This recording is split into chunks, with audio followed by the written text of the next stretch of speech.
আজকে আমি আপনাদের জন্য যে গল্পটি নিয়ে এসেছি সেটি শোনার পর আপনাদের হৃৎপিণ্ডের ধুকপুকানি অনেকটা বেড়ে যাবে। আমার নাম স্বপ্না। এটি আমার জীবনের এমন একটি ঘটনা যা কখনোই ভোলার নয়। আমার তখন 16 বছর বয়স, যখন আমি প্রথম প্রেম অনুভব করতে পেরেছিলাম। প্রথম ভালোবাসা কী জিনিস তা অনুভব করতে পেরেছিলাম। প্রথমবার কারো প্রেমে পড়লে মনের ভেতরটা যে কেমন উথাল পাথাল করে আমি বুঝতে পেরেছিলাম। 16 বছর বয়সে যে ছেলেটির প্রেমে আমি পড়ি তার নাম ছিল অপূর্ব। তার বাড়ি আমার স্কুল যাওয়ার পথেই পড়তো। সে আমার থেকে বয়সে প্রায় 12 বছরের বড় ছিল, কিন্তু তাকে দেখলে আমার মাথা ঠিক থাকতো না। আমার কখনোই মনে হয়নি যে সে আমার থেকে বয়সে অনেক বড়। আমার শুধু তাকে ভালো লাগতো, কিন্তু এই ভালো লাগাটা ছিল সম্পূর্ণ একতরফা। কারণ আমি তাকে ভালোবাসলেও সে আমায় ভালোবাসতো না, এমনকি সে আমার দিকে তাকিয়েও দেখতো না। তার একটি গিফট শপ ছিল, তার বাড়ির নিচেই তার দোকান ছিল। আমি প্রায়ই তাকে এক ঝলক দেখার জন্য তার দোকানে যেতাম। এভাবেই দেখতে দেখতে 2 বছর হয়ে যায়। আমার বয়স এখন 18 বছর।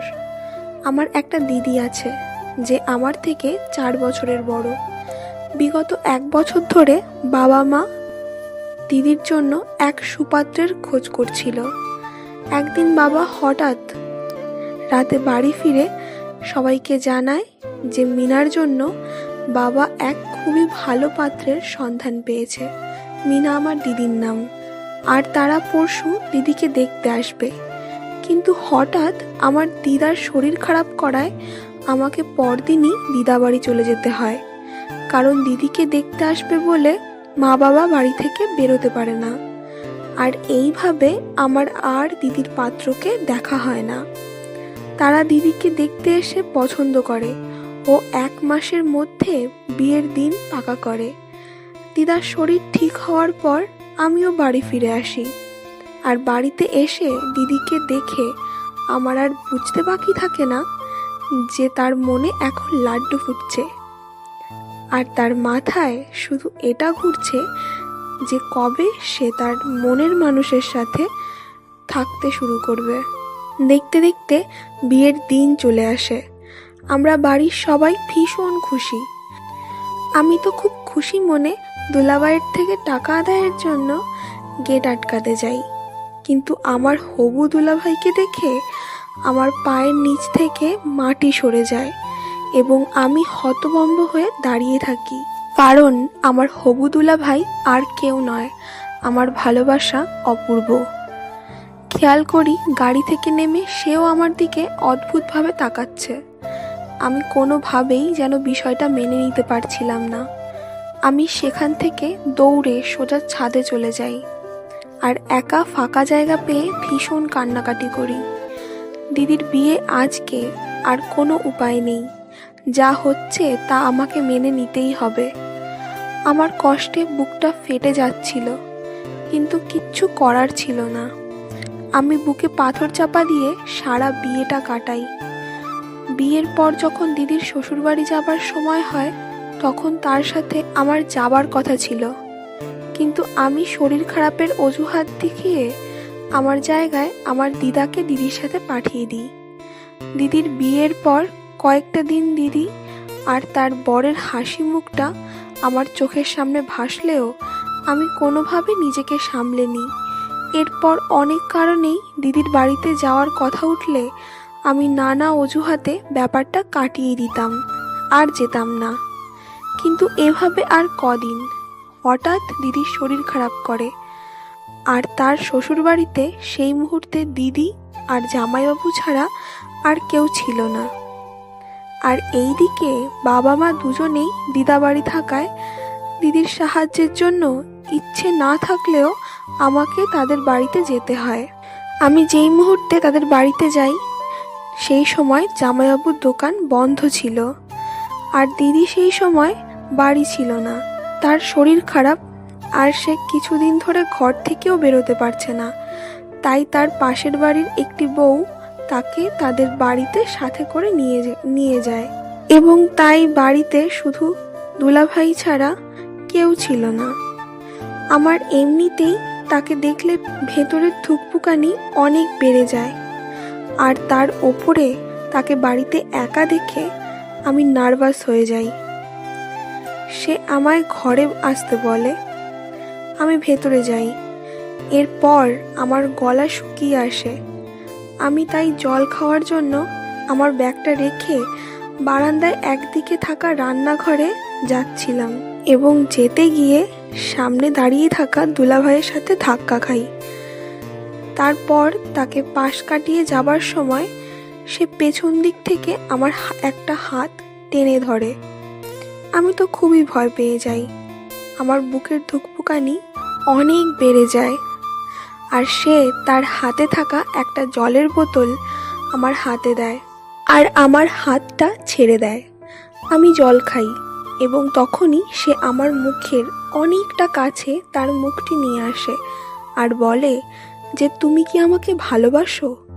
আমি শুনে ভীষণ চমকে যাই, কারণ আমি তো তাকে কখনোই বলিনি যে আমি তাকে ভালোবাসি। এরপর সে আমায় বলে যে, আমি তোমায় প্রায়ই খেয়াল করতাম। তুমি আমার দেখার বাহানায় আমার দোকানে আসতে। আমারও তোমাকে ভীষণ ভালো লাগতো, কিন্তু তুমি আমার থেকে বয়সে অনেক ছোট, তাই আমি কখনোই আমার মনের কথা তোমায় বলিনি।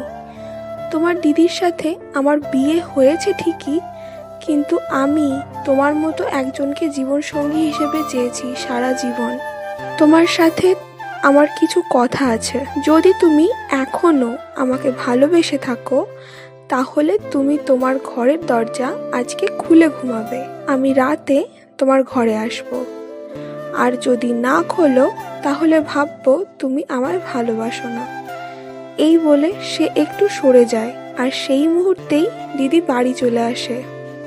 দিদি আমাকে দেখে খুব খুশি হয়, আর বাকি দিনটা আমার সাথে বকবক করতে করতেই কাটিয়ে দেয়। কিন্তু আমার মনে তখন শুধু দুলাভাইয়ের কথাগুলোই ভাসছিল। দিদির কোনো কথাই আমার কান পর্যন্ত পৌঁছাচ্ছিল না। এরপর রাত হয়। হ্যাঁ, আমি এখনো অপূর্বকে ভালোবাসি, কিন্তু সে এখন আমার দিদির স্বামী। আমি তার সংসার ভাঙতে পারি না। এই ভেবে আমি আর রাতে দরজা খুলি না। পরদিন প্রায় সারা দিন দুলাভাই আমার দিকে অদ্ভুতভাবে অনবরত তাকায়। আমি তেমন পাত্তা দিই না, কিন্তু তার তাকানোতে আমার শরীরের রোম খাড়া হয়ে ওঠে। জানি না কেন সে সব আমার ভালো লাগতে থাকে। আমি মনে মনে খুব মজা পাচ্ছিলাম তাকে এরকম অবস্থায় দেখে। এভাবে প্রায় 6 দিন কেটে যায়, আর দিদিও সুস্থ হয়ে যায়। এবার আমার বাড়ি ফিরে যেতে হবে। তাই ঠিক হয় আমি পরের দিনই বাড়ি ফিরব। আমার দুলাভাই যেন এই কথা কিছুতেই মেনে নিতে পারছিল না। সে নানাভাবে শুধু আমাকে আটকানোর চেষ্টা করে আর সেখানে থেকে যেতে বলে, কিন্তু আমি রাজি হই না। তাই এক সময় দিদিকে রান্নাঘরে দেখতে পেয়ে সেই সুযোগে আমার দুলাভাই আমার ঘরে আসে এবং আমার দুটো হাত পেছনে নিয়ে শক্ত করে ধরে এবং তার শরীরটাকে আমার শরীরের সাথে ঠেকিয়ে আমায় বলে যে, তুমি আমায় এভাবে এড়িয়ে যেতে পারো না। তুমি যদি সত্যি আমায় কোনোদিন ভালোবেসে থাকো, তাহলে আজকে রাতে তুমি দরজা খুলে ঘুমাবে। আর এই বলে সে চলে যায়। আমি যতই তাকে এড়িয়ে চলি, আমি তাকে খুব ভালোবাসি, এটা সত্যি। এবং আমিও যে তার ভালোবাসার ক্ষুধার্ত, সেটাও সত্যি। কাল থেকে যে আমি আর তাকে দেখতে পাবো না, সেটা ভেবে আমি কষ্ট পাচ্ছিলাম। তাই নিজের লজ্জা ভয় বিসর্জন দিয়ে রাতে দরজাটা খুলেই রেখেছিলাম। রাত 2টোর সময় দিদি যখন গভীর ঘুমে, তখন তাকে ফাঁকি দিয়ে দুলাভাই আমার ঘরে আসে। আমি তাকে দেখে খুব লজ্জা অনুভব করছিলাম। সে ঘরে ঢুকে সোজা আমার কাছে এসে আমায় জড়িয়ে ধরে। আমাকে বলে, অনেক দিন ধরে নিজের মনকে আটকে রেখেছি। আজকে প্লিজ আমাকে আটকিও না, তোমায় একটু ভালোবাসতে দাও। আমিও তাকে বললাম যে তুমি যা খুশি করতে পারো, আমি আটকাবো না তোমায়। এরপর সে রাত 4টে পর্যন্ত আমাকে অনেক ভালোবাসা দেয়, আর আমিও আমার ভালোবাসার মানুষটিকে এত কাছে পেয়ে তার প্রত্যেকটা স্পর্শ উপভোগ করতে থাকি। এরপর সে আবার দিদির কাছে চলে যায়, আর আমিও সকালে এক বুক ভালোবাসার স্মৃতি নিয়ে বাড়ি ফিরে আসি। আর কখনোই আমার আর আমার দুলাভাইয়ের সাথে কোনো রকম উল্টোপাল্টা কথাবার্তা হয় না, কারণ সে দিদির সাথে সুখে সংসার করতে থাকে। আর আমি সেই এক রাতের কথা মনে করেই নিজের মনকে শান্ত করে নিই। আমার জীবনের এত গভীর এক গল্প যদি আপনাদের ভালো লেগে থাকে, তাহলে একটি লাইক ও সাবস্ক্রাইব করে আমার পাশে থাকবেন।